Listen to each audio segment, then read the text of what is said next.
Hello everyone, I am Akash and I teach mathematics and I have started a video series of complete syllabus of your mathematics in which your syllabus will be completed in less than 3 months.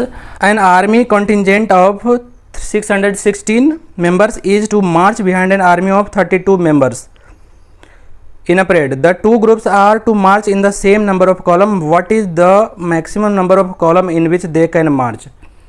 तो एक है 616 people का army contingent है और band है 32 people का। 32 लोगों का बैंड है और 616 लोगों का आर्मी कंटिजेंट है। कंटिजेंट मतलब ग्रुप है उन लोगों का, ठीक है। तो अब क्या है, इन दोनों को इसको इसके पीछे मार्च करना है। तो कितना कॉलम, मैक्सिमम कितना कॉलम में वो लोग मूव कर सकते हैं, ये बताना है। तो एक चीज़ समझने के लिए आगे चल के जब क्वेश्चन कहीं भी आता है तो क्वेश्चन में आपको ये नहीं बताएगा कि ये एलसीएम है या एचसीएफ है। सबसे बड़ी बात यही होती है ये समझना कि एलसीएम निकालना है या एचसीएफ निकालना है, ठीक है। तो इसको समझने के लिए शॉर्ट ट्रिक ये है कि अगर जो कहीं बड़ा से बड़ा निकालना हो कि या मैक्सिमम से मैक्सिमम कॉलम, यहाँ क्या है कि मैक्सिमम कितने कॉलम हो सकते हैं, तो मैक्सिमम की बात हो तो वो हो जाता है एचसीएफ, और अगर जो मिनिमम की बात हो तो वो होता है एलसीएम। पहली बात। दूसरी बात, हम जानते हैं ये तो एक बिल्कुल शॉर्ट ट्रिक हो गया समझने के लिए, लेकिन ये हो सकता है 100% हर जगह वर्क ना करे, क्योंकि अगर जो क्वेश्चन को घुमा दिया, किसी तरह से कॉम्प्लिकेटेड कर दिया, तो ये नहीं वर्क करेगा। तो एक्चुअल विजुअलाइजेशन होना चाहिए क्वेश्चंस का कि क्वेश्चन में कह क्या रहा है और हमें किस टाइप का आंसर चाहिए। तो हम देखते हैं कि अगर हम 12, 16 दो नंबर लेते हैं, इसका हम निकालना चाह रहे हैं एचसीएफ। तो एचसीएफ क्या होता है, एक ऐसा नंबर जो दोनों को डिवाइड कर दे। हाईएस्ट कॉमन फैक्टर एक ऐसा फैक्टर 12 का या 16 का जो दोनों में कॉमन हो। तो इसका वैल्यू आता है, इसका फैक्टर होता है 1 2 4 और इसका होता है 1 2 4 8 16, इसमें 12 भी है, ठीक है। तो इसमें हाईएस्ट कॉमन फैक्टर कौन सा होता है, 4, तो 4 हो जाता है एचसीएफ। तो एक चीज़ और करो, एचसीएफ का वैल्यू क्या है, जिसका एचसीएफ निकालना है, या तो यही दोनों में से कोई होगा या तो इससे कम होगा, ठीक है। मतलब इसका वैल्यू कितना है, 4। लेकिन अगर दोनों का एलसीएम हम निकालें 16 और 12 का, तो एलसीएम हमेशा इन दोनों नंबर के बाद का कोई वैल्यू होता है। एलसीएम कौन सा नंबर होता है, एलसीएम लिस्ट कॉमन मल्टीपल बोलते हैं, एलसीएम ये होता है लिस्ट कॉमन मल्टीपल। उसमें क्या था, हाईएस्ट कॉमन फैक्टर। फैक्टर क्या होता है, 12 का फैक्टर कौन कौन सा है, जो नंबर 12 को डिवाइड कर देगा। मीन्स 1 2 3 4 6 12, ये सब नंबर इसका क्या है, फैक्टर है। लेकिन इसमें क्या है, लिस्ट कॉमन मल्टीपल। मल्टीपल क्या होता है, 12 का अगर हम मल्टीपल निकालना चाहें तो वो नंबर जो 12 से डिवाइड हो जाए उसको बोलते हैं मल्टीपल। तो 12 का मल्टीपल क्या क्या होगा, एक तो होगा 12, 24, 36, मतलब 12 के टेबल में इन्फिनाइट तक जितना जाता है सब 12 का मल्टीपल है। 16 का मल्टीपल क्या होगा, 16 के टेबल में जितने नंबर्स आते हैं, अब ये सारे नंबर देखो, 12 से कट जाएगा, 24 12 से कट जाएगा, 36 12 से कट जाएगा, इसलिए ये सब इसका मल्टीपल है। अब 16 का निकालेंगे हम ये मल्टीपल, तो हो जाएगा 16, 32, 48, 64, 80, 96, 112, और इसका क्या हो गया। तो इस तरह से जब हम इसके मल्टीपल्स को लिखते हैं तो वो कौन सा सबसे पहला मल्टीपल ऐसा कौन सा है, लिस्ट। इसके बहुत सारे मल्टीपल्स ऐसे होंगे जो कि दोनों में कॉमन होंगे, जैसे कि देखो एक 48 यहाँ भी है, 48 यहाँ भी है, दोनों में। इसके बाद और भी बहुत सारा मल्टीपल होगा जो दोनों में कॉमन होगा। तो जो सबसे छोटा मल्टीपल है, लिस्ट कॉमन मल्टीपल जो है, वो होता है एलसीएम। तो एलसीएम का वैल्यू क्या है, 48 होगा इन दोनों के में। एचसीएफ तो कितना आया था, 4, एलसीएम कितना आया, 48। तो एलसीएम जो है हमेशा जो दोनों नंबर होता है उससे बड़ा आता है, एचसीएफ का वैल्यू दोनों नंबर से छोटा आता है। अब क्या है, अगर जो 616 लोगों का एक ग्रुप है और 32 लोगों का एक बैंड है, तो इन लोगों को अगर एक साथ मूव करना है आगे पीछे, बैंड के पीछे ये इसको ग्रुप में बांटना है, तो क्या नंबर ऑफ जो बैंड वाले जो पीपल हैं उसमें 32 से ज़्यादा हो सकते हैं। मैक्सिमम 32 ही है, तो 32 से ज़्यादा तो हो नहीं सकते। जब उससे कम होंगे तो उससे कम का वैल्यू हमेशा एचसीएफ में आता है, इसलिए ये एचसीएफ होगा। तो इसलिए इसका एचसीएफ निकालना है। इस तरह से हम दो मेथड से समझ रहे हैं कि एलसीएम निकालना है कि एचसीएफ निकालना है, कैसे पता चलेगा। तो इससे पता चल रहा है कि एचसीएफ निकलेगा, ठीक है। अब क्या है, इसको दूसरे ढंग से समझो। पहले हम बात करते हैं 32 की।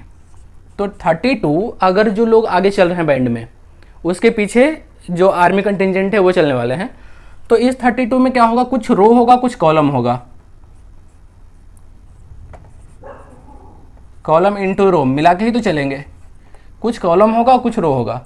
और 616 में भी क्या होगा, कुछ कॉलम होगा और कुछ रो में चलेंगे।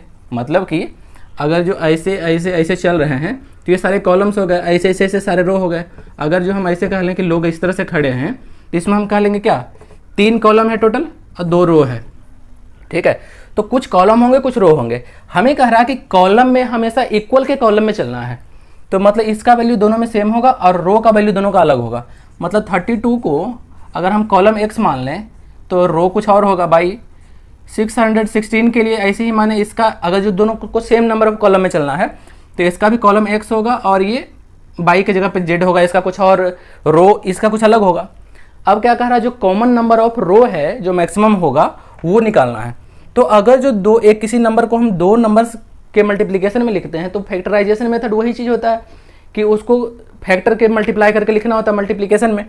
तो x इंटू बाई के फॉर्म में हम 32 को लिखें जिसमें x का वैल्यू मैक्सिमम हो और सेम x का वैल्यू इसमें हो। तो ऐसा हम कब निकालते हैं, कॉमन HCF में। तो इस तरह से भी इसका हम HCF निकालेंगे।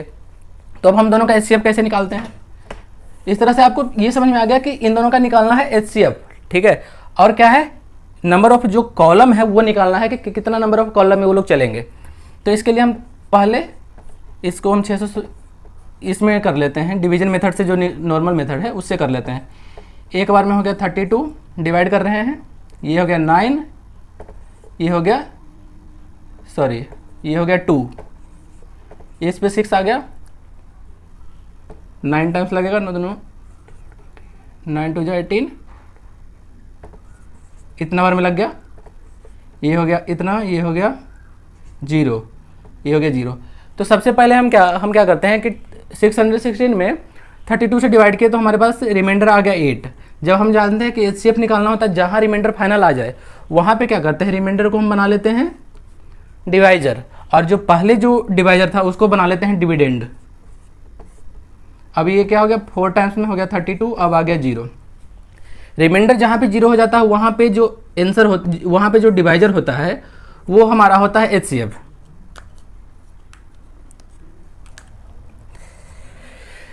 तो ये है हमारा डिवाइजर 8, ये है HCF। तो अब हम क्या करेंगे, यहाँ पे हमें लगाना है Euclid division theorem, Euclid division algorithm. यहाँ पे अगर हम लगाते हैं तो क्या लिखेंगे, जो बड़ा नंबर है 616 इसको क्या कर लेंगे, 32 इंटू कितना टाइम्स में आ रहा था, 19 टाइम्स में। पहली बार हम क्या लिखेंगे, इस पहले बार में जैसा कि हम अभी पहले सीखे थे कि किसको पहले लिखना है, तो इसको पहली बार में लिखेंगे और सेकेंड टाइम में इसको लिखेंगे। तो इसमें क्या हो जाएगा, 32 इंटू 19 प्लस 8। अब क्या है, R 0 नहीं है तो अगेन अप्लाई करेंगे, तो क्या हो जाएगा, ये 32 इक्वल टू 8 इंटू 4 प्लस 0। अब क्या है, R हो गया 0, तो HCF कितना हो गया हमारा, यहाँ पे जब HCF 0 हो गया तो यहाँ पे जो डिवाइजर था 8, ये हो गया हमारा HCF। अब देखो ये चीज़ तो हो गया, हमारे पास आंसर तो आ गया कि हाँ 8 कॉलम में चलेंगे वो।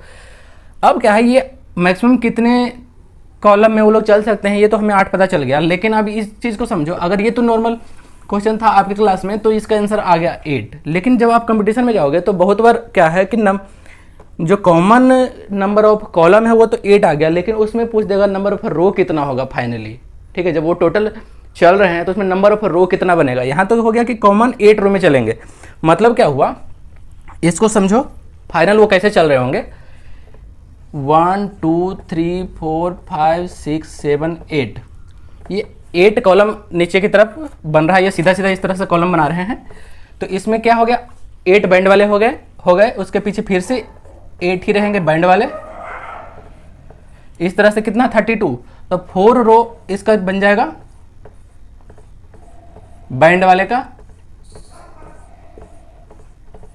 कॉलम तो 8 है, 8 कॉलम में चल रहे हैं। अब इसी तरह से इन्हीं के पीछे 8 के कॉलम में चलेंगे 616 आर्मी वाले। तो वो कैसे चलेंगे? अब ब्लू वाले को हमने मान लिया था कि ये हैं बैंड वाले, उसके पीछे ये हो गया आर्मी वाले, इस तरह से चलेंगे वो। आर्मी वाले कितने हैं? 616 हैं, हर रो में 8 हैं। तो इस तरह से बहुत बड़ा रो, ये बहुत बड़ा रो बन जाएगा, लेकिन उसमें कॉलम का संख्या 1 2 3 4 5 6 7 8 8 ही होगा। ठीक है, इस तरह से ये चलेंगे। अब क्या अगर पूछ दिया कि नंबर ऑफ रो टोटल, तो कॉलम तो 8 ही हो गए जो 8 कॉलम में चल रहे हैं, लेकिन रो कितने हो गए? रो अगर जानना होगा तो इसमें क्या हो गया, 4 रोज हो गए किसके? बैंड वाले के, और 8 के ही कॉलम में चल रहे हैं, तो इसमें हम डिवाइड कर लेंगे 8 से। टोटल 77, इसमें हम 8 से डिवाइड कर लिए, क्योंकि 8 के कॉलम में चल रहे हैं, तो 77 रो इसके होंगे आर्मी वाले के, और 4 रो इसके होंगे। तो टोटल 81 रोज में ये लोग चलेंगे। और कॉलम क्या हो गया? जो एचसीएफ हमारा निकल गया, यहीं पे हमारा कॉलम आंसर आ गया था। ठीक है, इस तरह से एग्जैक्ट आपके माइंड में विजुअल होना चाहिए क्वेश्चन का, कि आखिर क्वेश्चन अगर हम बना रहे हैं तो आंसर क्या आ रहा है, आखिर वो हो क्या रहा है, क्वेश्चन क्या कह क्या रहा है, कैसे चलना चाहिए था। तो इस तरह से अपना ये थर्ड क्वेश्चन हो गया। अब हम देखेंगे फोर्थ क्वेश्चन।